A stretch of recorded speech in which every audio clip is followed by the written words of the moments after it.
पिछले 4 साल नालायकों, नाअहलों, चोरों के टोले ने, साजिशी किरदारों ने जो मुल्क के साथ किया, उसकी कड़ी सिर्फ ये पिछले 4 साल जब एक नालायक, नाअहल फॉरेन एजेंट के प्रोजेक्ट को कामयाब करके कुछ साजिशी किरदारों ने मुल्क के ऊपर मुसल्लत किया।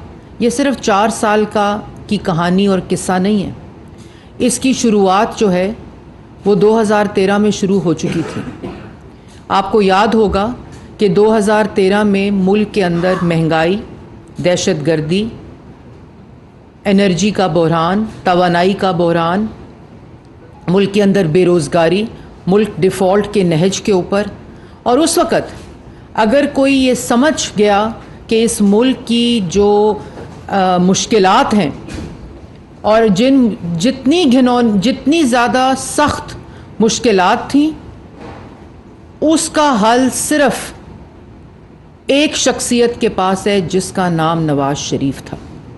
और नवाज़ शरीफ को पाकिस्तान की आवाम ने वोट देकर, उनके ऊपर एतमाद करके, उनको इस मुल्क का तीसरी दफ़ा मुंतखब वज़ीर आज़म उन हालात में बनाया जब पाकिस्तान एक मुश्किल दौराए से गुज़र रहा था।